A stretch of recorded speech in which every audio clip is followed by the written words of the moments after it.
Amen.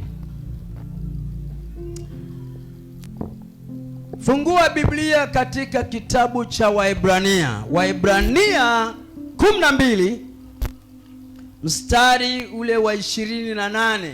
Waebrania 12 mstari wa 28. Hakuna kitabu kilicho kikuu kama Waebrania. Katika Agano Jipya ni kitabu ambacho ni cha msingi sana. Ni kitabu ambacho cha kujipima, yani kujipima, examine yourself, yani cha kujipima.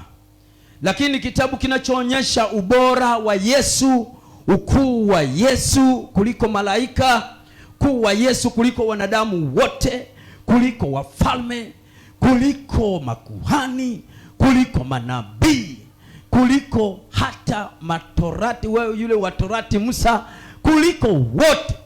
Sasa kama ingekuwa ni injili inayosema juu ya maisha ya Yesu, hii ingekuwa ni injili ya 5, kwa sababu zile injili 4 zote zinasema juu ya Yesu kama mfalme, Yesu kama mtumishi, Yesu kama mwanadamu, Yesu kama Mungu mwenyewe. Lakini Waebrania, ukuu wa Mungu, halafu enzi ya Mungu, yani yeye ni bora kuliko sadaka zote, kuliko sadaka za wanyama, kuliko wanadamu wote. Yani hii ni injili ya ndani kwa ndani. Na hii mwandishi wake hajajifumbua, lakini tunasema tu mwandishi wa Waebrania, kwa sababu alikuwa watie nguvu watu waliokuwa wanapita katika mateso, hasa Waebrania, ya watu waliookoka na waliojiunga na imani ya Waebrania. Kwa hiyo hiki ni kitabu cha exaltation, kitabu cha ukitaka kuinuliwa, kitabu cha tunaona utukufu wa Mungu, kutukuzwa kwa Mungu. Yani ni kitabu cha kipekee, kitabu cha kujipima. Unajipima imani yako, unajipima kwamba je, sasa hivi Yesu akija naweza nikafanya vitu kwa ubora, naweza kaninyakua. Ni kitabu ambacho unapitia kwenye mateso kwa ajili ya injili. Yani ni kitabu ambacho cha kuangalia, unamtazama Yesu, mwanzilishi wa imani, jinsi alivyovumilia, na wewe unaambiwa uvumilie. Ni kitabu kinachokuondoa katika upoto wa kiroho, yani uwe mtu mzima, yani ujue jema na baya, uwe na experience.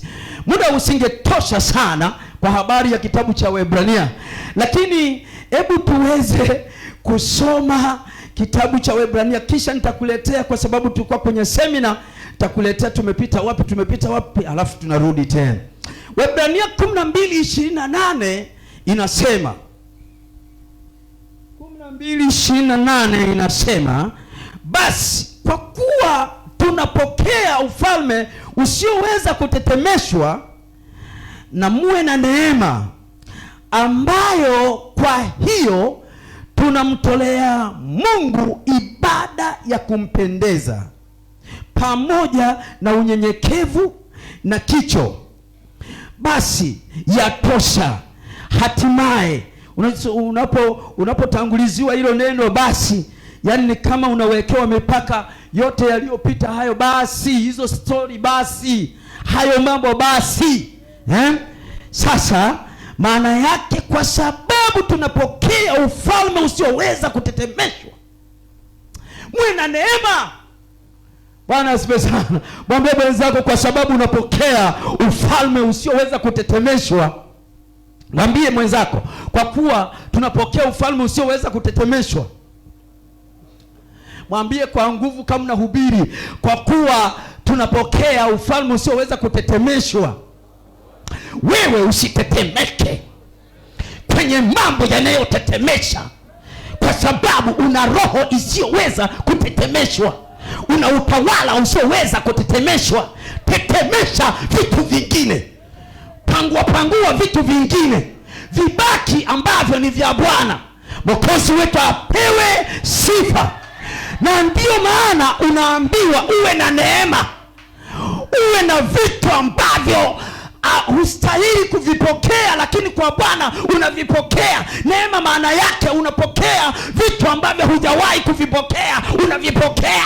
Ujitahidi sana kumgusa Mungu, kugusa moyo wake, akupatie vitu ambavyo usivyostahili kuvipokea kama mwanadamu. Kazi wetu washangiliwe sana, shangiliwe sana. Nataka nihubiri leo. Haleluya, haleluya, haleluya. Wainjilisti, pokea moto, pokea uwezo, pokea nguvu, pokea ufalme usioweza kutetemeshwa. Uwe na neema ya kumwabudu Mungu, uwe na neema ya kumtumikia Mungu, uwe na neema ya kutokuwa na wasiwasi, ya kusimama imara. Unapofanya vitu, fanya kama kwa Bwana. La, shetani atapitia wapi? Piga teke, pangua, simama imara. Halafu mambo ya kijipa, tunaondoka zetu. Tunaondoka zetu. Kwani tuna wasiwasi gani? Yesu ameshatuokoa. Wokozi wetu ashangiliwe sana sana sana. Aliyekuumba shangiliwe sana sana sana. Aliyefanya uwe hai, shangilia Mwokozi. Leo tunajifunza ibada inayobadilisha maisha. Tumtolee ibada ya kumpendeza, inayoambatana na unyenyekevu, inayoambatana na kumcha Mungu, inayoambatana na kicho cha Bwana. Ibada, mtu asiweze kugusa eneo la ibada. Ibada yako, akiharibu ibada yako, kaharibu maisha. Hakuna kitu kama ibada. Hiyo ndio central truth. Yani hiyo ndio kweli kuu. Hapo ndipo nguzo ya maisha ya mtu. Kwa sababu mwanadamu alipopuliziwa pumzi, ndio tunasema roho. Alipopuliziwa pumzi, nasema alipopuliziwa pumzi. Mwanzo 2:7. Soma hapo. Alipopuliziwa pumzi, akawa nafsi hai. Akawa na uwezo wa kuongea, akawa na uwezo wa kutembea, akawa nafsi hai. Ile pumzi ndio roho ya mtu. Huu mwili ni mwili tu kama kava au nyumba. Nafsi, akili, utashi, hisia, hivyo ndio vinaunda nafsi hai. Alipopuliziwa pumzi, akawa nafsi hai. Alipopuliziwa pumzi, akawa nafsi hai. Shangilie Bwana Yesu. Yaani nimemwangalia tu katibu hapa, nikakumbuka jambo. Tuliweke baada ya ibada pale. Ndio jambo lile. Mshangilie Mwokozi. Kwani ni jambo gani? Si ni jambo lako. Si Bwana amekujibu? Si utaona alivyokujibu? Mshangilie Mungu hata kama hujakiona alichokujibu. Na mimi nilikuwa nataka nilifanye sasa hivi, lakini Roho Mtakatifu amenichengesha, ameliweka mwisho. Tutakuwa na surprise, si ndio? Wazazi wetu washangiliwe sana sana sana. Haleluya, haleluya. Ile pumzi ilikuwa na vitu vitatu. Moja, ushirika na Mungu. Ile pumzi ilipopuliziwa kwenye lile udongo alioliumba Mungu, likawa Adamu. Kwa sababu, kwa nini inaitwa Adamu? Kwa sababu limetoka katika udongo, katika ardhi. Basi ikawa ni mtu, nafsi hai. Ile pumzi ndio roho. Na hii roho ina vitu vitatu. Moja, ushirika na Mungu. Ushirika na Mungu ni ibada. Ushirika na Mungu, weka ibada. Sawa sana ibada. Namba 2, dhamiri, mwongozo wa mtu. Zamani, kabla ya sheria, kabla ya neema, watu wote walikuwa naongozwa kwa dhamiri. Na waliokufa katika kipindi hicho watahukumiwa kwa dhamiri, kwa sababu hatia zile zilizotokana na dhamiri walizipuuzia. kwa watahukumiwa kwa dhamiri. Dhamiri ni mwongozo wa Mungu ndani ya mtu. Hata sasa hiyo dhamiri ipo. Roho Mtakatifu akishakukalia anaifanya dhamiri inakuwa very sensitive, inakuwa makini.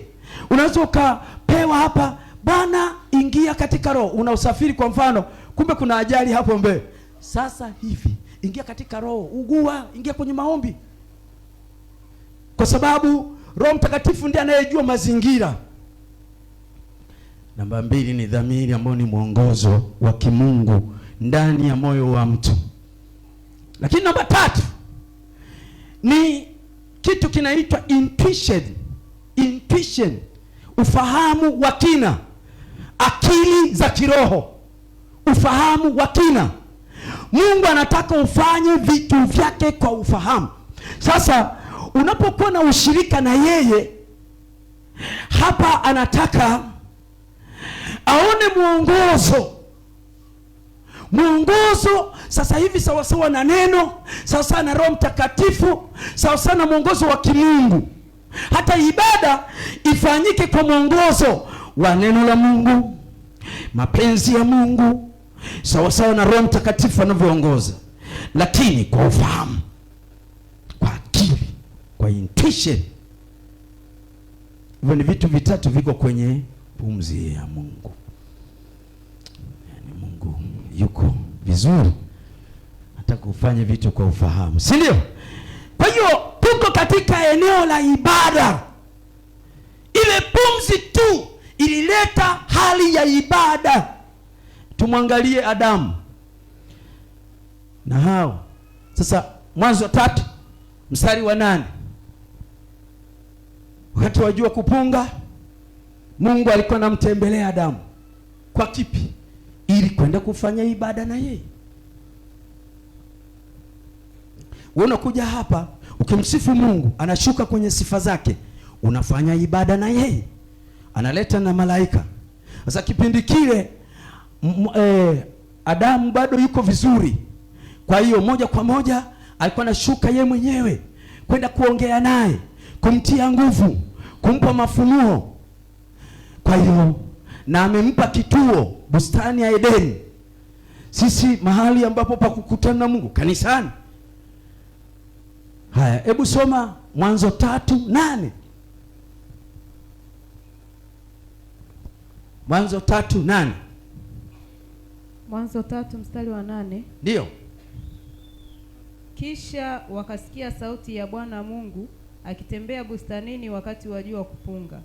Adamu na mkewe wakajificha kati ya miti ya bustani, Bwana Mungu asiwaone.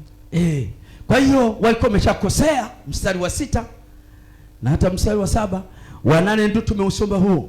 Lakini akaulizwa swali, baadaye akajifumbua. Mstari wa 9 huo akaulizwa, kwani uko wapi? Nilisikia sauti yako, lakini nilijificha kwa sababu niko kwenye hali fulani. Utukufu wa Mungu ulimuondoka. Ndugu zangu, tulijifunza siku ya kwanza tarehe 16 umuhimu wa kukesha, kuwa makini kama mteule. Siku hiyo tulijifunza yani umuhimu wa kukesha, yani kuwa makini, kutokulala kiroho, na hata wakati mwingine kutokulala katika hali ya kawaida kwa ajili ya mambo muhimu ambayo unayoyaombea. Yesu alifundisha sana wanafunzi wake umuhimu wa kukesha. Yawapasa mkeshe kwa sababu hamjui siku wala saa, alisema. Maandiko hayo tuliyajifunza tukaingia kwa ndani. Lakini siku ya pili, kufanyika rafiki wa Mungu. Kufanyika rafiki wa Mungu, au namna gani utembee na Mungu.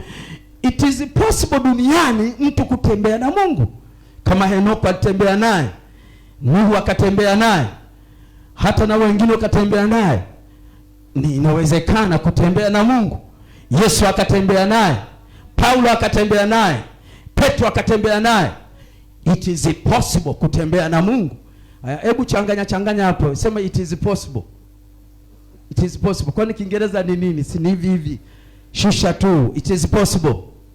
It is possible kutembea na Mungu. Yaani inawezekana kutembea na nani? na Mungu. Mshangilie Bwana Yesu. Yeye ni Mungu, anakuja anashuka, anakaa katika hali ya ubinadamu, anatembea naye. Lakini jambo la tatu, siku ya tatu kujifunza kwa Yesu kuhusu unyenyekevu. Kujifunza kwa Yesu unyenyekevu, tukayaona hayo. Siku iliyofuatia tukajifunza kuishi maisha ya imani. Ili ndio likapiga siku mbili, kuishi maisha ya imani, umuhimu wa kuishi maisha ya imani. Jana tukajifunza maombi na tabia ya Kristo kwa mteule au kwa mtumishi wa Mungu. Leo ibada inayoweza kubadilisha maisha, ibada inayoweza kubadilisha maisha au ibada inayobadilisha maisha. Siri 7 za watu wenye kufikia mambo makuu ya Mungu. Siri 7. Andika, alafu mimi nitakuja kwenye andiko letu hili. La Ibrania 12:28. Siri 7 za watu wenye kufikia mambo makuu. Kama unataka kufikia mambo makuu duniani, sikiliza siri hizi. Wote, kina Charles Vin, kina Renard Bonke, kina Moses Kuwa, kina Kiwia, Emmanuel Lazaro na wengine, na T.L. Osborne na wengine, kina Yong Cho na wengine, walikuwa na mambo haya 7. Kama waliongezewa, basi waliongezewa vingine. Mambo 7. Ya kwanza, watu hao hufahamu kusudi la Mungu. Yaani ukitaka kufanya mambo makubwa, lazima ufahamu kusudi la Mungu. Kwa nini uko duniani? Kwa nini umezaliwa? Mbona chance ilikuwa kwa watu wengi tu, alafu wewe? Why? Kwa nini wewe? Walifahamu kusudi la Mungu la kuwaleta duniani na kuwafanya wawe watumishi wa Mungu. Fahamu kusudi la Mungu kwa ajili ya maisha yako. Unataka utimize nini? Hebu mwambie mwenzako, mimi sio simama dede nikupe mkate kwanza. Sio simama dede nikupe mkate. Mwambie mwenzako, sio simama dede nikupe mkate. Mimi sio panzi, ni mtu giant la Bwana, tumishi la Bwana. Hebu jipige kifua, hata kama mtu mwingine anakudharau kwamba isijui mpaka ufufue mtu. Wewe unavyojijua wewe ni giant. Mungu anakuamini, mbingu inakuamini. Mbingu inajua leo uko hai, umemsifu na umemwabudu. Sasa hivi unasikiliza neno lililotoka katika kitabu cha Waebrania, ukuu wa Yesu. Umtolee ibada yenye kumpendeza. Kwani kuna shida gani katika nchi hii? Yaani unampendeza Mungu kwa sura hiyo hiyo. Mwambie mwenzako, mimi sio nakala, mimi ni original. Hivi wewe unanionaje? Nikiimba naimba, yaani nikionekana mahali naonekana. I am super. Mwambie mwenzako, I am super. Sasa unanionaje? Mimi niko super. Sina super power ya kimbingu. Tuachiliwa na Mungu. Mungu amefyatua, kwani amekosea? Bwana ameachilia hazina zake, karama zake na kila kitu. Nikawa nilivyo, nikiwa mahali pangu hupawezi wewe. Hebu jipigie makofi. Alafu jivutie. Hebu piga Bwana. Piga hivi pap, alafu jivutie. Piga pap, alafu jivutie. Shangilia Mwokozi. Mtu anayetaka kufanya mambo makubwa, moja, ajue kusudi la Mungu. Namba 2, humjua Mungu kama ndiye mwenye uweza wote. Lazima uwe na imani ya kumjua Mungu. Yeye ndiye mweza wa yote, hakuna kinachoshindikana. Pale ambapo wanadamu hawawezi, Mungu anaweza. Jambo la 3, huwa na maono kwa wazi. Huwa na maono. Hata ukimuuliza maono yako ni nini, hasitisiti, hayatafuti, ananyooka.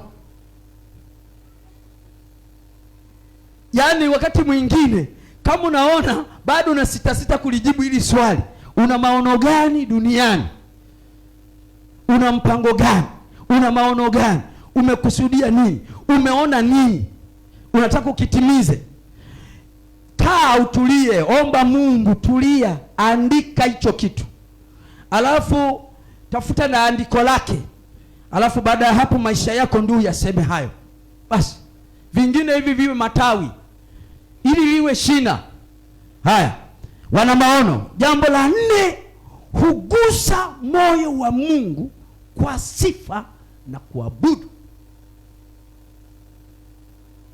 Hugusa sana moyo wa Mungu.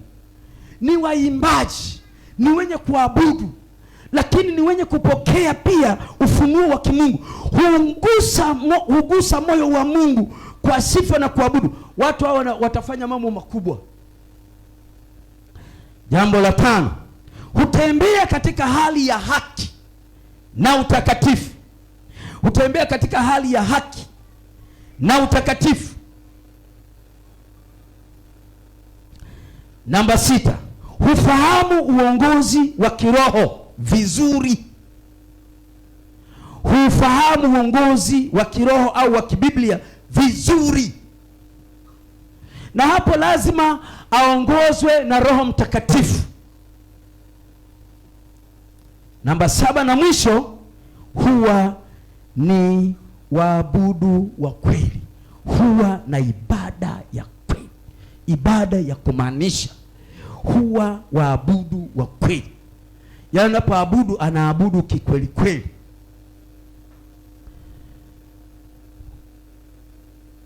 Ibada ya kweli ya kumaanisha iliyo hai ndio inaweza kubadilisha maisha. Ibada ni kitovu cha roho ya mtu.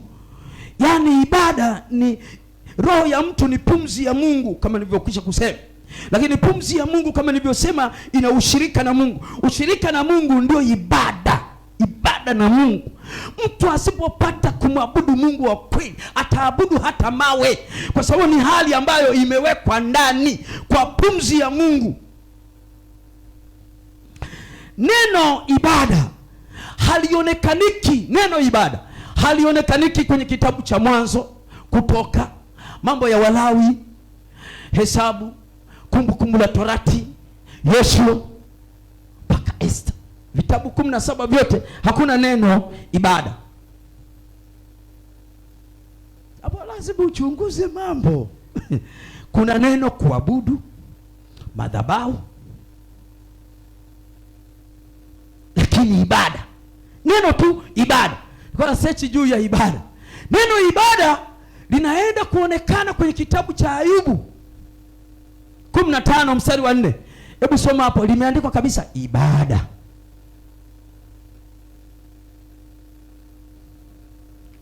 Na neno hili ibada limetamkwa mara 19 ndani ya Biblia, limetamkwa mara 19.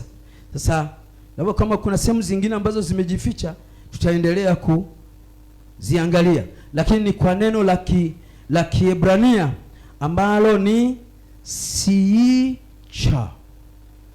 Siicha. Haya, ngoja nitairudia kidogo. Haya, hebu soma Ayubu 15 mstari wa 4. Ndio. Naam, wewe waondoa kicho, nawe wazuia ibada mbele za Mungu. Sasa hayo ni mambo ambayo walikuwa wanaendelea kuongea Ayubu na marafiki zake. Ayubu na marafiki zake wanaendelea kuongea. Yako maneno ambayo ni ya Ayubu na kuna maneno ambayo ya marafiki zake. Kwa mfano hiyo Ayubu 15. Ayubu 15 ni ya Elifazi Mtemani. Elifazi Mtemani. Hata ile anasema kwamba mjue Mungu wako ndipo uwe na amani. Yaani hiyo ni Ayubu 21 mstari wa 22, mjue Mungu wako sana ili uwe na amani. Alikuwa Mtemani, Elifazi Mtemani akimshambulia Ayubu. Ayubu amepita katika jaribu zito. Sasa kuna wengine wanasema kama mtu ambaye ameokoka hawezi kupita kwenye majaribu kama haya. Inawezekana umetenda dhambi. Alafu huu mstari wa 4, hebu angalia, hebu tuanze tu mwanzo kwa sababu mstari wa 4 bado tu hapo huko karibu. Anasema ndipo Elifazi Mtemani, katika Ayubu 15 mstari wa kwanza, ndipo Elifazi Mtemani akajibu na kusema, je, yapasa mtu mwenye hekima kujibu kwa ujuzi wa uvuvio na kujaza pumbo lake na upepo wa mashariki? Je, ahoji na mazungumzo yasiyo faida, au kwa maneno ambayo hawezi kufanya mema kwayo? Naam, wewe, anamshambulia Ayubu, wewe mashambulizi haya ajabu sana. Yaani haya mambo umeyafanya kwa sababu umekosea. Wewe watoto hawezi kufa wote, yaani ng'ombe wote, punda, ngamia wote, kondoo wote, na unapigwa hafu na magonjwa. Hapana, wewe waondoa kicho, unaondoa uchaji, nawe wazuia ibada mbele za Mungu. Akaongea sura ya 16. Ayubu akajibu.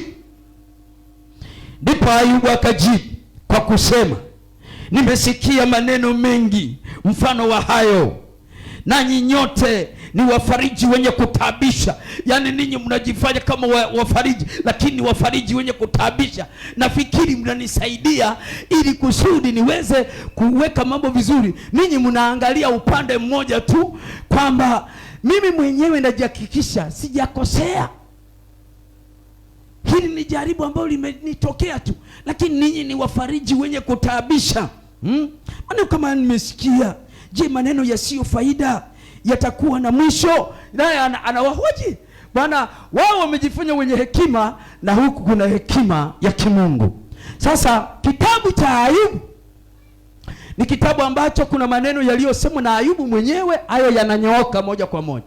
Lakini haya ya marafiki zake wanazungumza, lakini kuna wakati mwingine takiwa uchambue vizuri. Kuna wakati mwingine wanamshauri atubu kama kwamba amekosea, lakini kumbe hili jambo waliweza kuongea kati ya Mungu na Shetani. Wewe humwezi Ayubu, yaani ni kama wame kila mmoja Mungu anajionea fahari juu ya Ayubu. Yule naye anasema ni kwa sababu wewe umembariki, ni kwa sababu wewe umeweka ulinzi. Yaani ungemwacha huyu angekukataa. Anasema yaani hata kama ukiondoa mali zake huwezi. Yaani wako kwenye dialogue, wako kwenye debate, wako kwenye, yaani wanaongea. Ayubu hana habari. Lakini hapa sasa wanapatana kwamba mjaribu sasa, na kuruhusu jaribu vyote ili usiondoe uhai. Hujaruhusiwa kugusa uhai wake, ondoa vyote. Namjua ni mkamilifu, mcha Mungu. Kwa hiyo kwenye Ayubu unapohubiri, usiseme ni maneno ya Ayubu yote. Uwe makini. Mjue sana Mungu wako, uwe na amani. Lengo lake ni nini? Wewe mpaka sasa hivi huna amani. Mwili wako umeoza. Ukimjua Mungu wako sana utakuwa na amani. Ni kweli neno hilo liko sawa. Ukimjua Mungu wako utakuwa na amani. Ni sawa. Lakini wanamshambulia kwa sababu hana amani, hajamjua Mungu wake sana. Ayubu ambaye amekaa, jaribu linamjia mwaka wa 70. Ametembea na Mungu kiasi ambacho amejenga nguzo. Ameepukana na uovu moja. Haya, amekuwa mkamilifu, neno lake na tendo lake havipishani. Haya, jambo lingine ni mcha Mungu. Moyo wake ni mwelekevu, ameweka kwa Mungu kuliko kwenye mali na kwenye ng'ombe. Umenielewa? Sasa analetewa jaribu la miezi 9. Kutokana na jaribu la miezi 9 anavuna, anaongezewa miaka 140. Ayubu aliishi duniani miaka 210. Jaribu limemkuta akiwa na miaka 70. Baada ya kuwa amekwenda vizuri na Bwana, amemwabudu Mungu mpaka ucha Mungu ukaingia, ukamilifu ukaingia. Is it possible to be perfect? Yes, it is perfect. It is possible. Kwa sababu Mathayo 5:48 anasema, iweni wakamilifu kama mimi nilivyo, kama baba yenu alivyo mkamilifu. Kama Mungu angeona hatuwezi kukamilika, basi asingesema hilo neno, iweni wakamilifu kama baba yenu alivyo mkamilifu. Uwezekano upo wa kuwa mkamilifu, lakini sisi kama sisi hatuwezi kujikamilisha, lakini kupitia damu ya Yesu, kupitia neno la Mungu, kupitia wokovu na neema ya Bwana ananikamilisha. Hata neno linasema, neno lolote lenye pumzi ya Mungu, katika Timotheo wa pili 3:16-17 anasema, katika Timotheo wa pili 3:16-17, yani pumzi ya Bwana, yani neno la Bwana, kila andiko lenye pumzi ya Mungu, lenye pumzi ya Mungu lafaa kwa kufundisha, kuongoza, kuadibisha. Halafu mtu afundishwe awe mkamilifu katika kutenda lile jema, yani awe mkamilifu. Why kukamilika katika kutenda jema? Kama it is not possible, it is possible to be perfect. Halafu Mwanzo 17 mstari wa kwanza, Ibrahimu anaambiwa ya kwamba sasa una miaka 99, enenda mbele yangu kwa ukamilifu, naenda kutimiza lile agizo. Umefanya mambo yasiyokuwa ya kawaida. Hapo kwenye sura ya 16 amezaliwa Ishmaeli, hilo ni kosa. Sasa enenda kwa ukamilifu, ukawe mkamilifu, nitatimiza ahadi yangu ya kumleta Isaka. Baada ya hapo Isaka akazaliwa akiwa na miaka 100. Neno limekuja mwaka 99, mwaka 99, na katika 99 hilo aliposikia lile neno, akalishika hilo neno, ujauzito ukaanzia pale pale baada ya muda. Bwana asifiwe sana.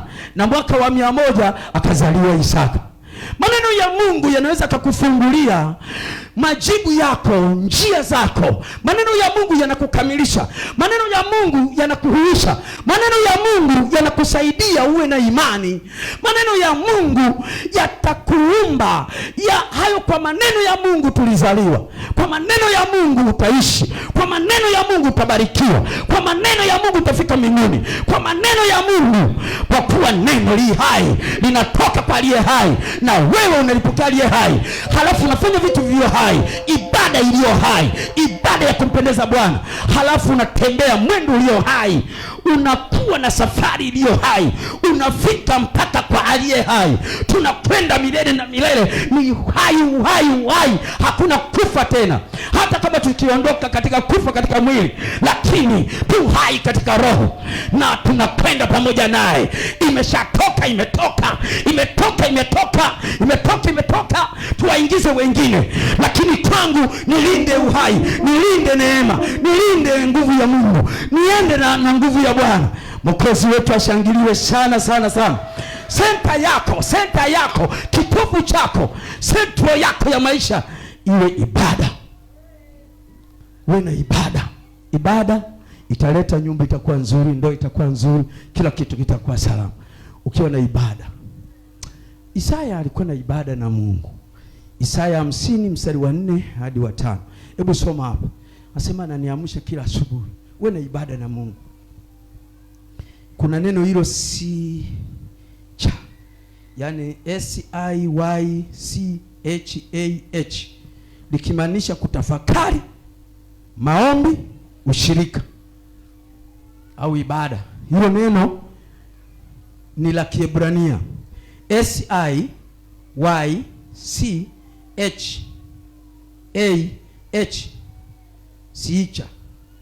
sicha. Haya, likimaanisha kutafakari, maombi na ushirika. Ushirika ni muungano, uhusiano, ambatano, kuwa mamoja, ili umtukuze Mungu, umadhimishe Mungu, umuinue Mungu, umletee Mungu matoleo pia kwa ajili ya asante, kwa ajili ya kukamilisha ibada yako kwa moyo mweupe, hiari, upendo, ukunjufu wa moyo. Hapo ibada inakuwa iko hai, tena ni bora kuliko kawaida. Hasa ibada inataka maandalizi sana. Hebu soma nilichokisema. Soma kwanza Isaya 50 mstari wa 4 hadi wa 5. Ndio. Bwana Mungu amenipa ulimi wa hao wafundishwao, nipate kujua jinsi ya kumtegemeza kwa maneno yeye aliyechoka. Uniamsha asubuhi baada ya asubuhi, uniamsha sikio langu lipate kusikia kama watu wafundishwao.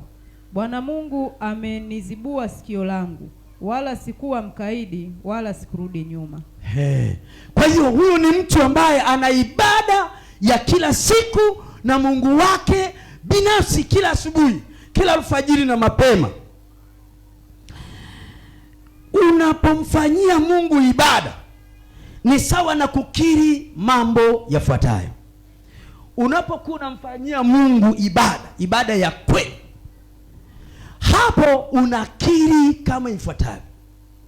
Ni sauti mbele za Mungu hilo tendo. Kama utoaji wa sadaka unafika mbele za Mungu na kuwa alama, kama maombi ya Kornelio yanafika mbele za Mungu na yanapiga kelele, yanakuwa ni alama, ibada nayo huwa inazungumza. Maombi yanazungumza mpaka yanaweka, yanadai mpaka kwamba akamilishiwe mtu huyu jambo hili.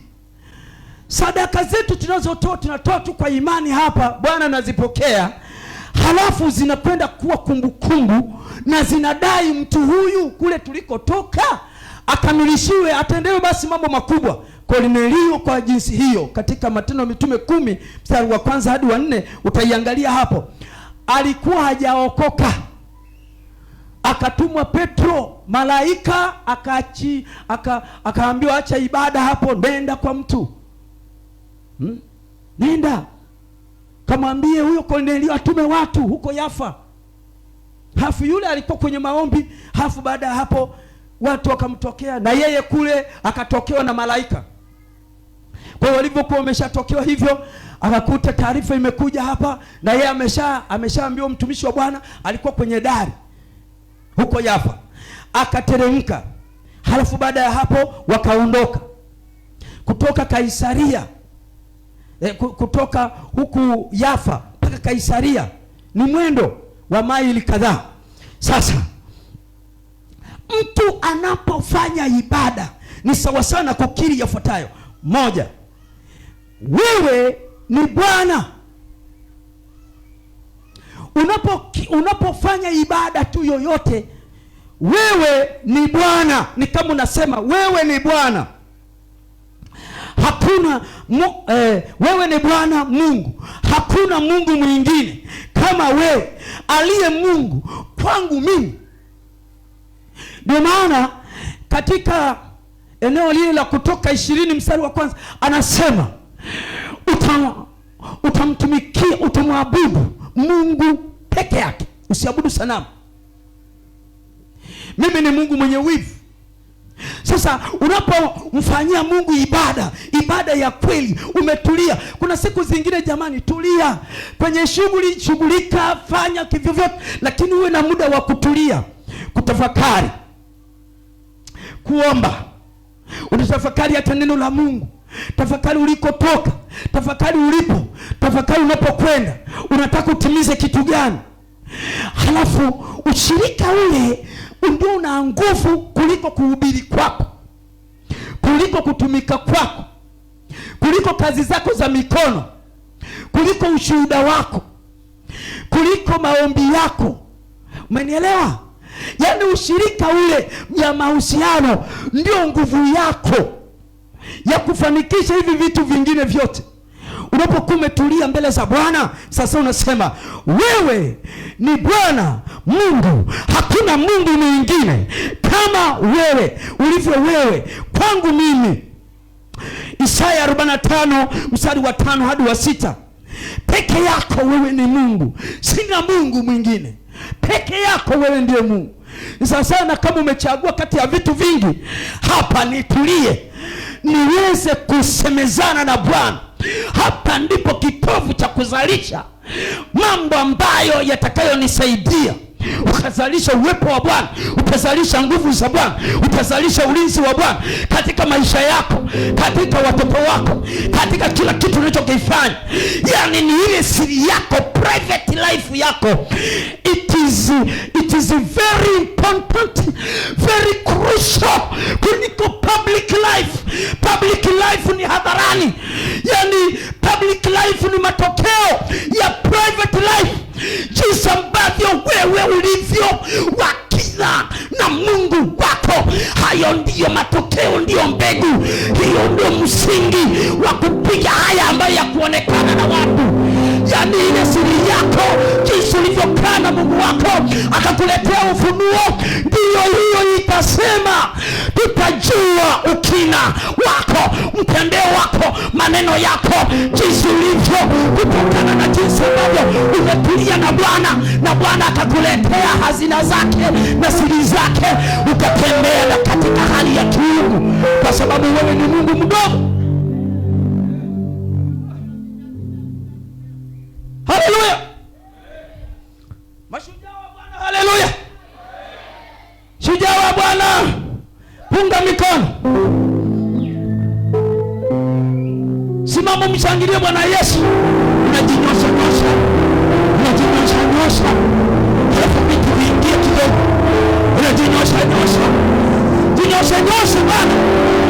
Kama lilikuwa nisikia kichwani, teremsha mpaka moyoni, teremsha mpaka kwenye pindo la maji, teremsha hizi habari mpaka kwenye mifupa, teremsha moto wake mpaka katika macho yako, teremsha kila kitu ulichokisikia, kiteremshe katika moyo wako. Tembea na hali hiyo, ulimwengu miguu kwa chini na wakushangae. Si wewe unayeishi, bali ni Kristo ndani yako. Kuishi kwangu ni Kristo, kufa kwangu ni faida. Tembea na kwa hiyo Mwokozi wetu. Shangilia, shangilia, shangilia, shangilia Mwokozi. Haleluya, haleluya. Wahubiri mpa, walimu mpa, wainjilisti mpa, haleluya, manabii mpa, mitume mpa, wachungaji mpa. Shangilieni basi kichungaji, kichungaji na kiinjilisti, kiinjilisti. Shangilia Mwokozi wako. Mimi nakuona jinsi unavyoshangilia. Yesu, pokea, pokea, pokea, pokea Yesu. Nani kama ni wainjilisti, hawa ni walimu, hawa wote hawa ni manabii na mitume, hawa ni wapindu wa ulimwengu, miguu juu kichwa chini. Usikilize hapo.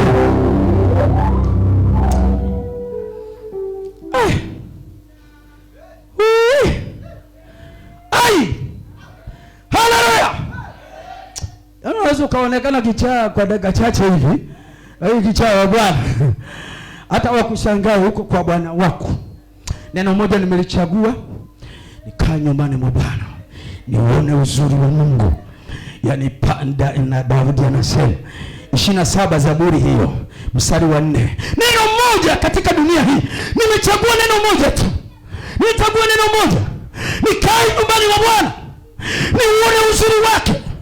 Nyumbani mwa Bwana panaweza kuwa ni kituo chako ulichokichagua, mahali ambapo kuna disturbance. Uweze ukachagua chumba chochote ambacho kiko kimetulia, ukaenda kuwa pamoja na Bwana. Neno moja nimelichagua ambalo litakalosimama katika siku hii, na neno linakuja, neno linakuja, neno linakuja, neno linakuja. Nilete neno, nilete neno, neno linakuja, nilete neno. Zaburi, Zaburi, Zaburi, Zaburi, nasema Zaburi 84 mstari wa 10, lakini tunaweza tukasoma mstari wa 7.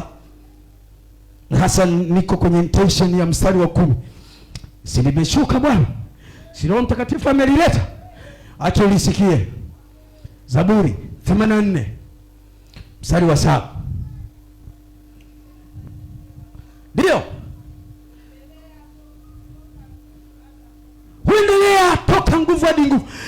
Lazima wewe utoke nguvu hadi nguvu nyingine, kutoka upeo fulani kwenda upeo mwingine.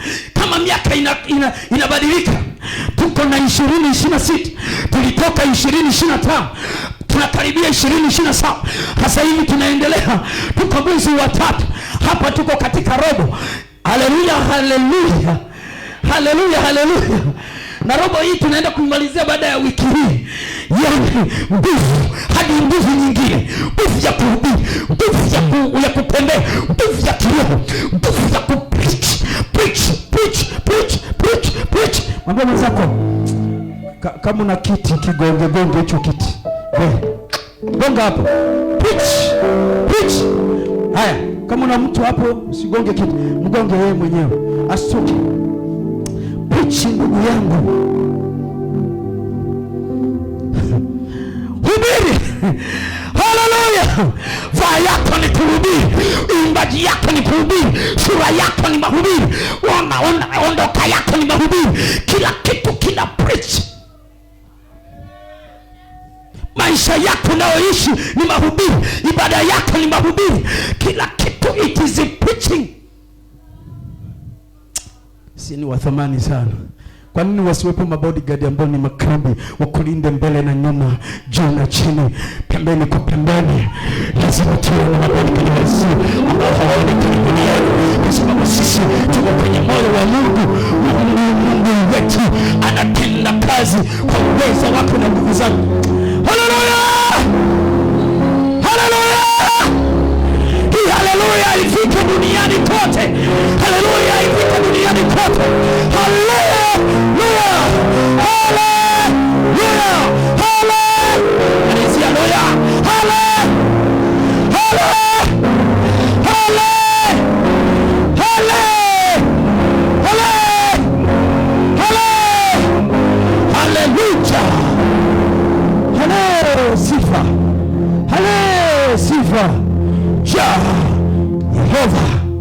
Jehova. Haleluya. Sifa kwa Bwana. Bwana asifiwe. Ndio maana yake. Jinsi ya kutafsiri. Hapo kasalamu ketu kayo Bwana asifiwe. Kametoka kwenye neno gani? Haleluya. Haleli. Halel. Halafu halel ni sifa. Kumsifu. Halel sifa. Msifu. Msifu nani? Bwana. Ja. Haleluya. Jehova. Yahweh. Jehova. Yaani ibada hii haiishi na hivi. Mungu nisaidie. Haleluya, haleluya, haleluya, haleluya. Atakoma umalizie tu. Haleluya, haleluya, haleluya. Unapomwabudu Mungu ni unasema wewe ni wa kwanza katika kila kitu cha maeneo ya maisha yangu. Wewe ni wa kwanza katika kila eneo la maisha yangu. Wewe ni wa kwanza. Nitakutafuta wewe. Utafuteni ufalme wa Mungu kwanza na haki yake, mengine mzidishiwe. Yaani unapomwabudu Mungu ni kama umeweka kipaumbele. Wewe ni wa kwanza. Yaani tangu umeingia hapa umesema mambo manne tu. Moja, umesema wewe ni wa kipekee Mungu. Ndio maana niko hapa, nimeacha vyote, niko hapa. Lakini tena unasema wewe ni wa kwanza katika maisha yangu yote. Namba tatu, nitakutumikia wewe peke yako daima. Nitakutumikia wewe peke yako daima. Chaguo langu la kutosa nguvu zangu, akili zangu na moyo wangu ni kwako wewe. Nitakutumikia. Niko tayari nitumike katika vitu mbalimbali, lakini mimi ni mtumishi wako. Nitakutumikia wewe peke yako. Ndivyo unavyokuwa na ibada ya kweli. Haya yote yanasema. Namba 4, hata kama mambo mazito, mambo mabaya, mambo magumu niliyoyapitia ndani yake, nimeyapitia, ambayo yasiyowezekana mengine kibinadamu, ambayo nimeyapitia katika wokovu huu, lakini wewe bado unabaki ni Mungu wangu. Bado wewe ni wa kwanza, nitakutumikia, ni Mungu wangu. Ibada hiyo ikishakiri hayo, basi iko hai wakati wowote. Sasa Bwana umemwambia yeye ni wa kwanza, wewe ndio wa pekee. Nani ameasoleti vitu vyote, ameweka pembeni, afu mimi ndio moyo wake. Naenda natuma na malaika, mkamlinde huyu mtu kwa ukiri wake huu. Yaani unaabudu huku, kumbe unajua maana ya kuabudu au maana ya ibada. Sifa kuu au nguzo kuu za ibada yenye kubadilisha maisha. Sifa kuu moja, hushikiliwa na damu ya Yesu. Hakikisha ibada yako ishikiliwe na damu ya Yesu, damu inayonena mema, damu ya Yesu.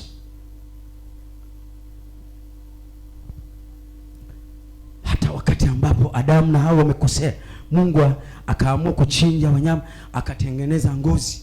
Haya, Nuhu anatoka pale akachinja wanyama anapotoka katika safina, halafu ikawa harufu nzuri. Akasema, Mwanzo 8:20, akasema kwa sadaka, kwa harufu hii, kwa ni harufu ya mauti ndio inatembea duniani, kwa harufu hii ya sadaka hii, basi nchi sitaipiga tena kwa pigo la maji, na kutakuwepo na majira ya kupanda na kuvuna. Mungu akaamua kuweka na agano, hata angamiza akaweka upinde. Damu ya Yesu ujue kuitumia. Damu ya Yesu ni ya utakatifu. Lazima uwe mtakatifu, lazima ukiri damu ya Yesu. Damu ya Yesu itakase, uingie ndani ya damu ya Yesu. Mungu anakuangalia kupitia damu ya Yesu. Kama una bilauri halafu umejaza maji, au kama umeweka chombo ambayo ni transparent, halafu ndani umeweka mdudu, unapoangalia kutoka juu unamwangalia yuko ndani. Kila anayetaka kudonoa pale, au kuku umeweka panzi ndani, halafu kuku anadonoa, hataweza kumdonoa kwa sababu ya kile chombo ambacho kiko pale. Akidonoa anakutana na chupa, akidonoa anakutana na ile bilauri.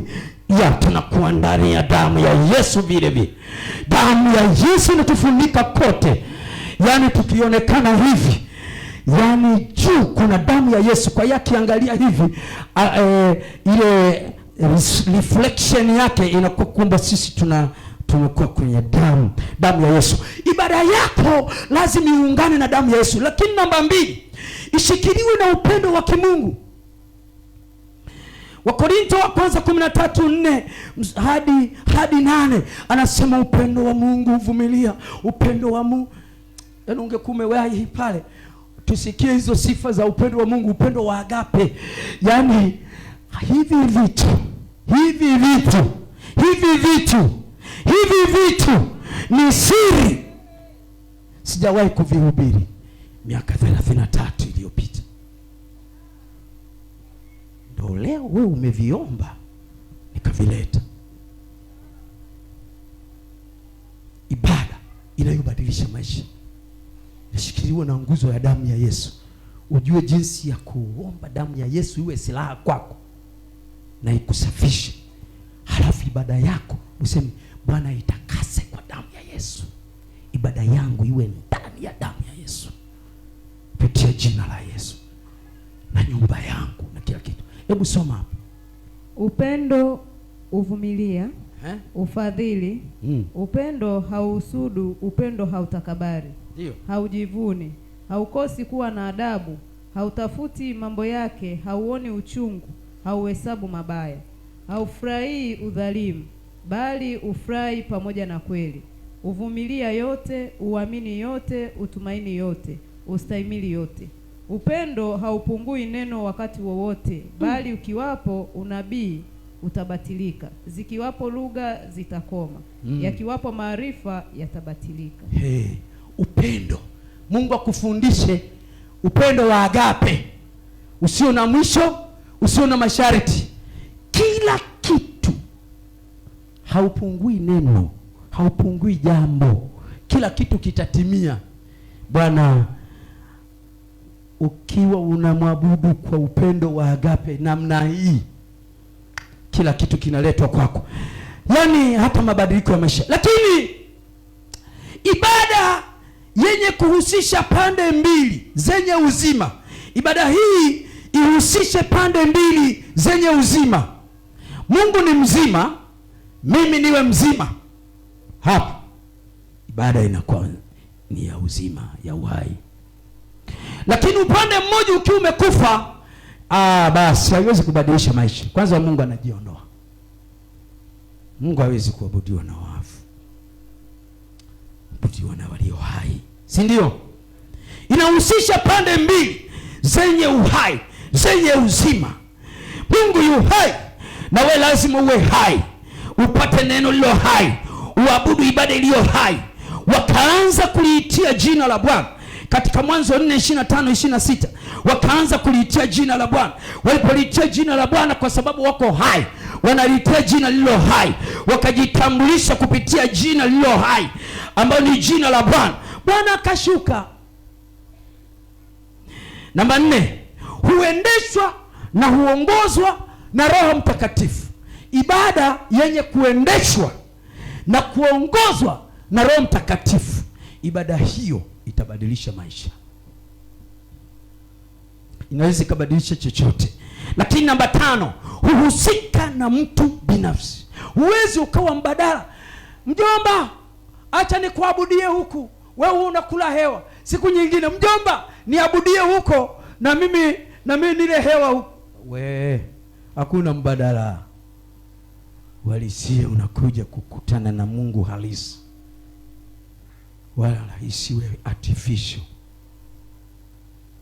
Fika mahali pa ibada panapopatikana Bwana, basi hapo ibada ambayo inatawaliwa na hali ya utoaji ulio bora. Unatoa shukurani kwa hali iliyo bora, kwa maneno, yani moyo wako umekunjuka. Ukitoa kitu kama asante, kiwe kilicho bora. Umenielewa? Kwa sababu hiki kinachotolewa ni lazima kitambue heshima pia ya Mungu. Ibada hii lazima iwe na mawasiliano pande mbili, kama jinsi ambavyo nilivyosema, unikumbushe tuhojiane, eleza mambo yako upate haki yako, Isaya 43:26. Lakini Isaya 62:6-7 nimeweka juu ya kuta zako, Yerusalemu, hawatanyamaza usiku wala mchana. Enyi wenye kumkumbusha Bwana, msimwache anyamaze kimya mpaka atakapofanya Jerusalemu kuwa sifa duniani. Inahusisha karama za Roho Mtakatifu, inahusisha nguvu za Mungu. Hulenga sana kumuinua mtu na kumuinua Mungu, mtu wa ndani. Mmoja tusomee hapo, Wakorintho wa pili 4:16-18. Asema utu wetu wa nje hata kama unachakaa, utu wetu wa ndani unafanywa upya. Yaani hii inalenga sana, inalenga kuimarisha utu wa ndani wa mtu. Hata kama kwa nje ndio umeanza kuabudu, hujawa very special, utu wako wa ndani ukijengwa sana, yaliyo ya ndani yatabadilika, yatakuja kwa nje. Hapo ndipo watajua ya kwamba huyu kumbe hakuwa anacheza katika ibada zake. Mungu ana uwezo wa kubadilisha mambo haya. Hebu soma hapo Korintho wa pili sura ya 4:16-18. Kwa hiyo hatulegei, bali ijapokuwa utu wetu wa nje unachakaa, lakini utu wetu wa ndani unafanywa upya siku kwa siku. Maana dhiki yetu nyepesi iliyo ya muda wa kitambo tu yatufanyia utukufu wa milele uzidio kuwa mwingi sana. Tusiviangalie vinavyoonekana, bali visivyoonekana. Kwa maana vinavyoonekana ni vya muda tu, bali visivyoonekana ni vya milele. Mfano wa mtu ambaye alisafiri kwenda kuabudu. Nitoe sasa mfano wa mtu ambaye alisafiri kwenda kuabudu. Huyu ni Ibrahimu. Aliambiwa nenda kamtoe mwanao wa pekee akiwa na umri wa miaka 16, huyu Isaka. Lakini yeye Ibrahimu ana miaka 117. Hata kama kutimua mbio angeachwa nani? Angeachwa baba, si ndio? Kijana na miaka 17 na amejifunza kumwabudu Mungu. Anamuuliza baba, leo ni mambo ya ajabu. Kisu kipo, kuni zipo, moto upo, kondoo wa sadaka. Baba anajua ni yeye mwenyewe. Sasa baba akatulia kidogo. Hili ni swali hakutegemea kwa mtoto wake mwenye kuabudu, lakini mtoto yuko vizuri, anajua vifaa vya kuabudia, hasa katika sadaka ya kuteketezwa. Anauliza swali la msingi. Sasa leo ajabu, tunaendaga na kondoo. Leo kondoo yuko, mimi nimebeba kuni na kisu na moto. Sasa baba, kondoo Bwana atajipatia. Ufunuo ule usingekuja, ulimwokoa baba yule, Bwana atajipatia. Na kwa sababu alikuwa ni nabii pia, akatoa neno la imani. Baba huyu alisafiri mwendo wa siku 3. Unaonaje ukienda kuabudu halafu unasafiri siku 3? Halafu unafuata kwenda kuabudu. Nasema wewe umetumia dakika ngapi kutoka hapo nyumbani mpaka hapa? Ndio swali. Dakika 10, wengine dakika 5, si ndio? Ushindwe na kuabudu kwako. Utendee haki, usichelewe. Maanisha huyu alitembea maili 50, inakadiriwa maili 50 mpaka 60 kwa muda wa siku 3, ambapo katika kilomita kama maili 5 sasa na kilomita 8 hesabu. Manake maili 1 sasa na kilomita 1.6, si ndio?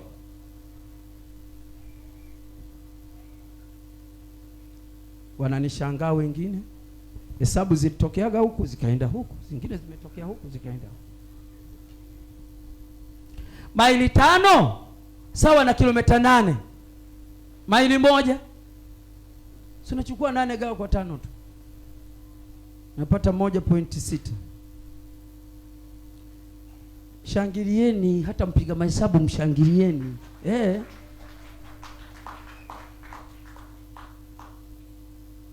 Sasa wewe maili 50 sawa na kilomita 80. Maili 60 sawa na kilomita 96. Kutoka Chalinze mpaka Morogoro kilomita 89, kama jinsi walivyopimaga zamani. Sasa hapa, kutoka hapa mpaka Kariakoo kule, nafikiri walipimaga mpaka kwenye lile jengo. Haya mpaka Dar es Salaam wanavyosema. Dar es Salaam sasa hivi na move kuja huko. Ingawa wameshaweka mipaka. Sasa kutoka Chalinze mpaka Dar es Salaam kilomita 109. Hapo wakati mwingine wanasema 84. Haya, mimi ni vipimo vya zamani vinaonyesha 89. Haya, tokana na jinsi ambavyo Morogoro inakaribia kuungana na Pwani. 50 maili siku 3, hajachoka. Anafika anafanya cha Bwana. Ndani yake yani hii safari ya kuabudu, safari ya Ibrahimu ya kwenda kuabudu katika mlima wa Moria, na ule mlima wa Moria baadaye anaununua Daudi, na baada ya hapo tena Sulemani anajenga hekalu katika mlima wa Moria, na hata kina Zerubabeli wanajenga katika mlima wa Moria. Halafu tena hekalu la Herode analiboresha katika mlima wa Moria. Lakini nani aliyeweka msingi wa kuabudu? Ibrahimu. Kwa kuambiwa na nani? Na Mungu. Nenda katika mlima mmoja wapo ule wa Moria ukaniabudu. Anaambiwa hivi. Sasa wewe utasoma tu Mwanzo 22 mstari wa kwanza hadi 19. Mwanzo 22 mstari wa kwanza hadi 19. Lakini naomba tusome mistari mitatu tu. 22 mstari wa kwanza hadi wa 3. Unapoandika wewe andika mpaka 19. Yako mambo mengi mle ndani. Lakini tusikie jinsi ambavyo oda ya Mungu, alafu tuende tukamwombe Mungu baada ya mafafanuzi kidogo. Ikawa baada ya mambo hayo, Mungu alimjaribu Ibrahimu, akamwambia, Ibrahimu, naye akasema, mimi hapa. Akasema, umchukue mwana wako wa pekee umpendaye, Isaka, ukaende zako mpaka nchi ya Moria, ukamtoe sadaka ya kuteketezwa uko juu ya mlima mmojawapo nitakao kuambia. Ibrahimu akaondoka alfajiri, akatandika punda wake, akachukua vijana wawili pamoja naye na Isaka mwanawe, akachanja kuni kwa ajili ya hiyo sadaka ya kuteketezwa, akaondoka akaenda mpaka mahali alipoambiwa na Mungu. Lazima uwe mahali pa kuabudu unapoambiwa na Mungu. Usijiondoe mahali ambapo kumwabudu Mungu kabla hujaambiwa na Mungu. Hilo ni jambo la msingi. Anakwenda kuabudu. Leo kuni zinazochanjwa ni za kwenda kumtoa Isaka. Tufikiri ni kuchanja kuni kwa ajili ya kupika chakula. Lakini Sara hakustuka kwa sababu oda ilikuwa kwa Ibrahim na hajaambiwa ambatane naye. Ayo bwana. Sasa wake zetu yale kuna ibada za binafsi. Unaweza ukaambiwa kwamba bwana fanya kitu fulani. Ukiona kuna ugogoro, we fanya, Mungu aliniambia. Alafu mambo mengine, matatizo mengine utapambana nayo. Ila uwe mnashirikiana katika information. Ila sasa umsikilize Mungu. Haya, Mungu anamwambia. Ndugu zangu, mfano ni huu mmoja tu katika kuabudu. Iko mifano mingi ambayo nataka kuachia, lakini ndani yake ilihusisha mambo yafuatayo. Wakati anasafiri kwenda kule, eneo hili la kwenda kufanya ibada hii ilihusisha hali ya tabia, mwendelezo wa tabia. Yaani ilipima imani, ilipima utii, ilipima upendo. Anaambiwa nenda kamtoe mwanao wa pekee. Kweli mtoto nimemsubiri miaka 25 na sasa ana miaka 17. Jumla miaka 42. Mwaka wa 42 ndio ananiambia nikamteketeze huyu mtoto. Huyu ni Mungu kweli? Mungu hupima uhusiano wetu na yeye kusudi aendeleze zile tabia za kiungu ndani yetu, pa kuendeleza imani. Ondoka ukamtoe. Kumbe na yeye alikuwa ameshatayarisha kondoo. Lazima anapima imani na utii wake na unyenyekevu wake na upendo wake, alafu baadaye anamtoa. Haya, katika kuabudu kwako lazima ihusishe na kuenenda na imani, uwepo wa Mungu pia. Unapotaka kuja kuabudu lazima ujiandae. Mithali 16:1 inasemaje? Mithali 16:1. Hebu soma Mithali 16:1, hata kama ukisoma mpaka 3 hapo. Mithali 16:1 hadi 3. Yaani unapokuwa unakuja kuabudu, moja, uwe vizuri katika imani. Kama kuna vitu ambavyo vinakuzuia ibada yako isikae sawa sawa, viondoe. Omba msamaha, tengeneza. Halafu njoo ukiwa unataka uendelezwe tabia za kiungu ukiwa na imani. Hebu soma hapo. Maandalio ya moyo ni ya mwanadamu, bali jawabu la ulimi utoka kwa Bwana. Ndio. Njia zote za mtu ni safi machoni pake mwenyewe, bali Bwana uzipima roho za watu. Ndio. Mstari wa 3. Mkabidhi Bwana kazi zako na mawazo yako yatathibitika. Sawa. Jambo la kuabudu huhusisha kusikia sauti ya Mungu na kuitii sauti ya Mungu. Unakuja hapa ili kufanya nini? Nakuja kumwabudu Mungu. Na nisikie anachokisema na nikitekeleze, nikielewe. Unakuja hapa nakuja kumwabudu Mungu. Pia nakuja kusikiliza neno. Inahusisha kusikia. Sikia hata pointi moja, ondoka na hiyo pointi. Rudia hayo mambo yaliyofundishwa, halafu uweze kuendelea mbele. Katika ibada inahitaji utulivu, inahitaji umakini, inahitaji uzingatifu ili umche Mungu. Usikie kwa usahihi na kuweza kutii maelekezo anayokuelekeza katika kituo chako cha kuabudu. Haya, jambo lingine nahusisha, lazima uwe na picha ya Calvary. Unapokuja hapa unaangalia katika roho picha ya Calvary. Nimekombolewa. Mungu, asante kwa kunisafisha kwa damu ya Yesu. Asante kwa Yesu kujitoa badala yangu. Asante, niko huru, nihudumie Yesu. Sasa ukiwa uko hivyo, una picha ya Calvary, mambo yote ndeka Calvary kwa niaba yako, kidhambi chochote na kitu chochote kinaflashiwa damu ya Yesu, alafu unakuwa free. Mungu anakusaidia. Kuabudu inatokana na kupokea, yani inahusisha kupokea kitu kipya kuliko vitu vingine ambavyo ulishawahi kuvijua. Kuna kitu kipya leo utakipata. Kuna kitu kipya tayari umeshakipata. Kuna kitu kipya Mungu atakuwa ameongea na wewe. Walipata kitu kipya. Huyu Ibrahimu na Isaka wakaona kondoo. Wakati ambapo kondoo wengine waliwaacha huko, Bwana ameleta kondoo, kitu kipya. Lazima upate kitu kipya. Usiondoke na thamani zile, ondoka na thamani mpya. Mungu alikuwa tayari ameshaleta kondoo, akamtuliza kwenye kichaka kile, akawa anasubiri kutii na kunyenyekea na ile hali ya kupenda kwa huyu Ibrahimu. Lakini kuabudu pia katika ibada inahusisha na kuona yasiyoonekana.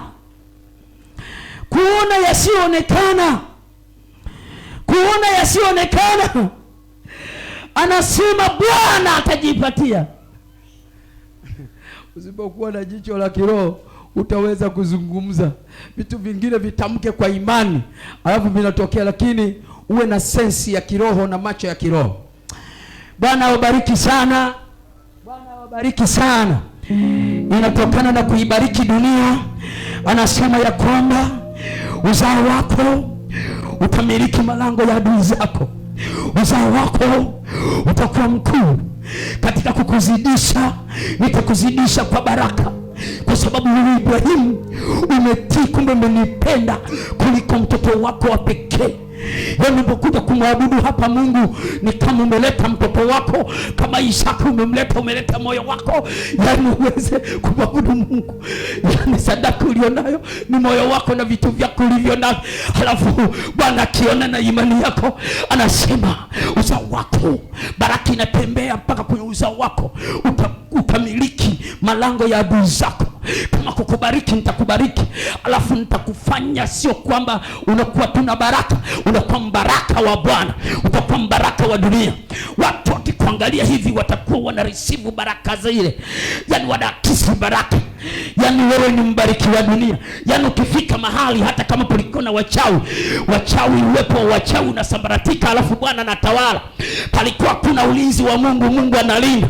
Yani wewe ukiwepo maeneo haya Bwana anayakuwepo, anapatakasa.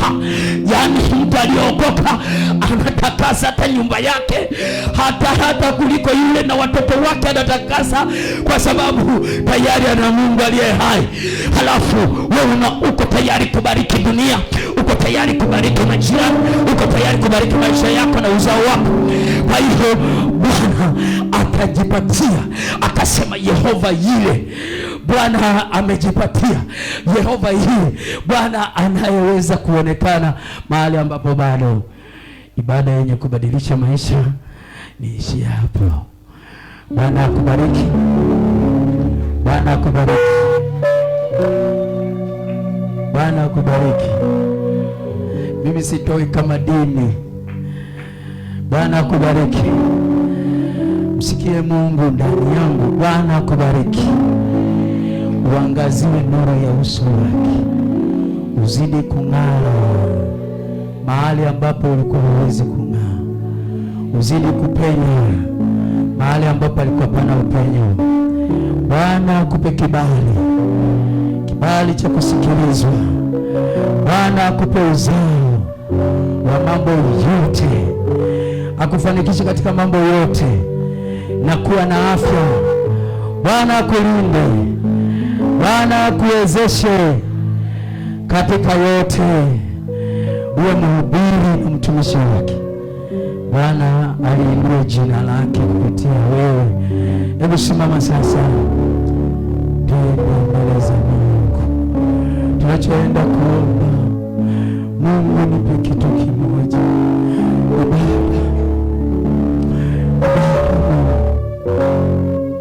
Unaweza ukaomba vitu vingi, lakini ukiomba ibada iliyo hai na Bwana, kila kitu kinaongezwa. Sulemani aliomba hekima, hapa, omba ibada.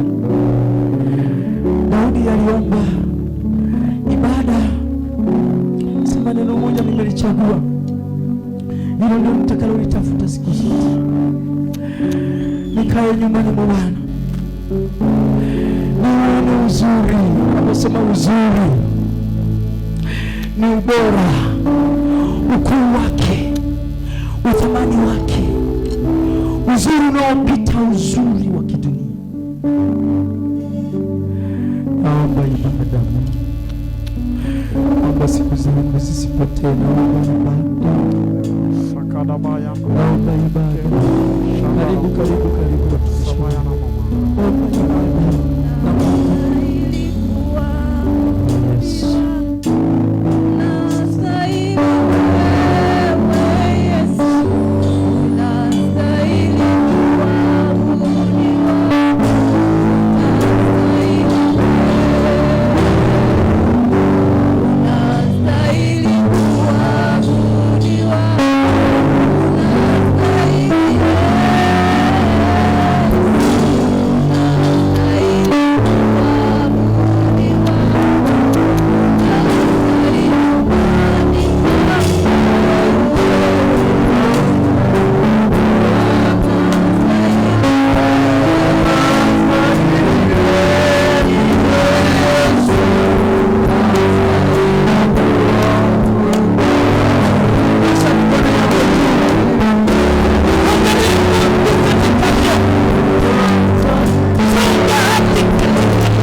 ni alama tosha ya kubadilisha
jina la Yesu. Kila kitovu chote cha adui, vizingiti vyote vya kuzimu, nakata na haribu ngome zote za giza kwa jina la Yesu.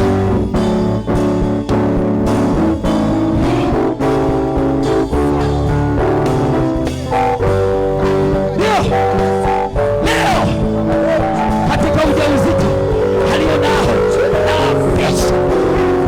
naapesha roho zote za adui, naapesha roho za kuzimu, naapesha misingi ya mauti, naapesha ngome zote za giza juu yake. Apokee neema, apokee nguvu.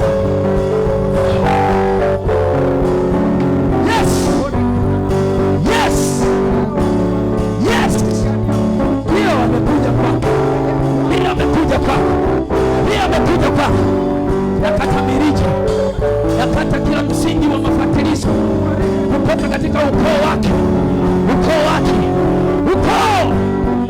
naweka stop, naweka ukuta leo. Usiogope, Bwana atakupigania. Usiogope, aliye pamoja nawe ni mkuu kuliko aliye pamoja nao. Wanaokufuatilia watashindwa kuvuka ukuta wa moto wa Mungu aliye. Katika jina la Yesu Kristo, katika jina la Yesu Kristo, katika jina la Yesu Kristo, moyo wa ibada hizo roho zianze kuondoka kwa jina la Yesu, kwa jina la Yesu, kwa jina la Yesu Kristo, kwa jina la Yesu Kristo. Naachilia moto, naachilia moto, naachilia moto, naachilia moto, naachilia moto, naachilia moto, naachilia moto. Ndio moto, moto, moto, fire, fire, fire, fire, fire. Achilia moto, achilia moto, achilia moto. Hizo roho zinazuia ibada ya kweli, hizo roho zinazuia ibada ya kweli. Baba wa jina la Yesu, Baba wa jina la Yesu, hizo roho zinazuia ibada ya kweli katika jina la Yesu Kristo. Baba wa jina la Yesu, ibada ya kweli jina la Yesu Kristo, kusaidia nguvu ambazo zinazuia ibada ya kweli kutoka Bwana kupitia Yesu. Achilia nguvu ya kubadilisha yale unayotaka, kubadilisha maisha ya watoto wako, maisha ya nguvu, maisha ya kazi yako. Kila roho ambayo zimezuia ibada ya kweli kutoka kwa jina la Yesu Kristo, tunaachilia nguvu ya Roho Mtakatifu, tunaachilia nguvu ya Roho Mtakatifu ndani yako, tunaachilia nguvu mwanamume, tuonyeshe una nguvu, tuonyeshe Mungu bado hajakuwa chini, Mungu bado yuko pamoja na wewe. Tunakuomba pamoja na Bwana, Bwana wa pamoja, Bwana Yesu ashinde letu, Bwana muungane kwa jina la Yesu, pokea kwa jina la Yesu, pokea kwa jina la Yesu, chini ya moto, chini ya Yesu Kristo, kila nguvu ya Roho Mtakatifu, chini ya nguvu ya Roho Mtakatifu, nguvu ya Roho Mtakatifu, nguvu ya Roho Mtakatifu, nguvu ya Roho Mama, nguvu ya Roho Mtakatifu iwe juu yako sasa, nguvu ya Roho Mtakatifu iwe juu yako, hiyo nguvu ya Roho Mtakatifu iwe juu yako, moto wa Roho Mtakatifu iwe juu yako, hiyo nguvu ya Roho Mtakatifu iwe juu yako sasa, hiyo nguvu ya Roho Mtakatifu iwe juu yako, hiyo nguvu ya Roho iwe juu yako. Kwa Bwana tumsikia Mungu, hiyo nguvu ya ndani yako iwe ndani yako, hiyo nguvu ya mazingira yaliyokufa, hiyo nguvu ya yule mtesi iwe ndani yako, hiyo nguvu ya Roho Mtakatifu iwe juu yako, ikueleze moyo wa ibada, ikueleze moyo wa ibada, ikabadilishe moyo wa ibada, ikabadilishe moyo wa ibada. Kwa jina la Yesu, hiyo nguvu ya Bwana, hiyo nguvu ya Bwana, mabadiliko misingi ya ibada ya leo, ibada ya unyenyekevu, ibada ya kicho.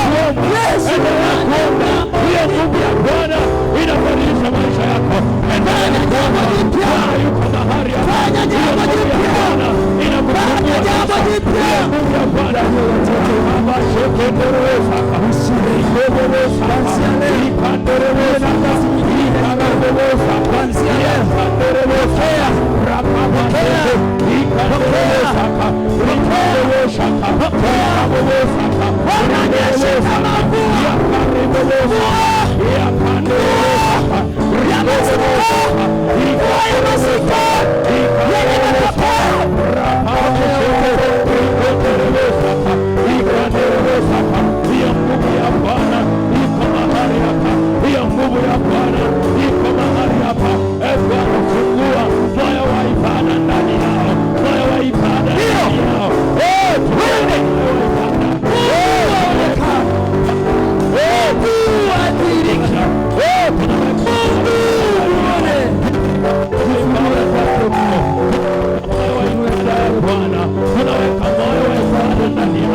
Tunakushukuru Bwana kwa ajili ya ibada hii. Asante Roho Mtakatifu kwa ajili ya ibada yako. Asante Roho Mtakatifu kwa ajili ya ibada ambayo umetupa wewe. Pokea heshima. Asante Moyo wangu ni wa ibada. Ibada ya kweli. Asante Bwana kwa ajili ya ibada hii. Asante Bwana kwa ajili ya ibada ambayo imebadilisha maisha yetu. Ibada ambayo inabadili maisha yetu. Tunakushukuru wewe kwa ajili ya ibada hii. Asante Bwana, umebadilisha maisha yetu. Umebadilisha maisha yetu. Pokea ushindi. Kuanzia sasa nitakuabudu wewe. Kama ndugu sema, neno moja nimelitoa kwako. Nikae katika nyumba yako. Niutazame uzuri wako. Pokea heshima na mamlaka ya Bwana.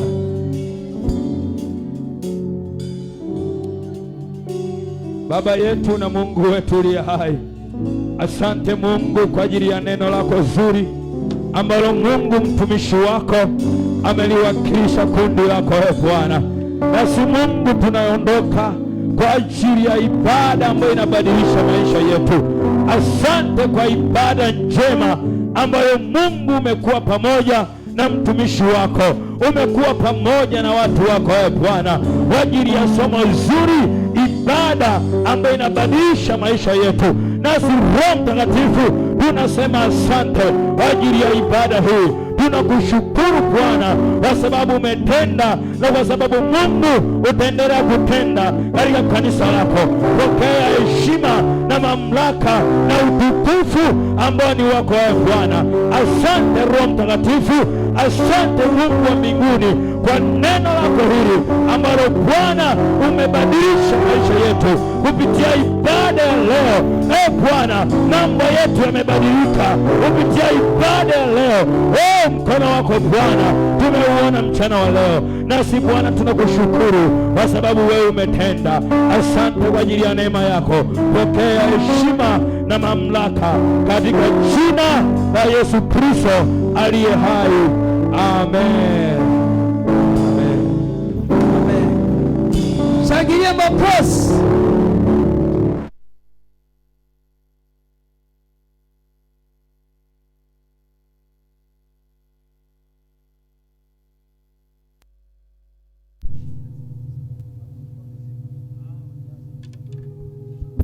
Bwana asifiwe.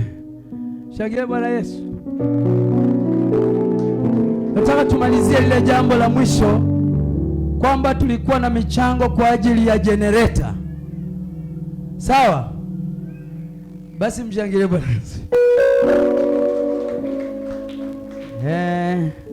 Sasa watu wajitayarishe hapo.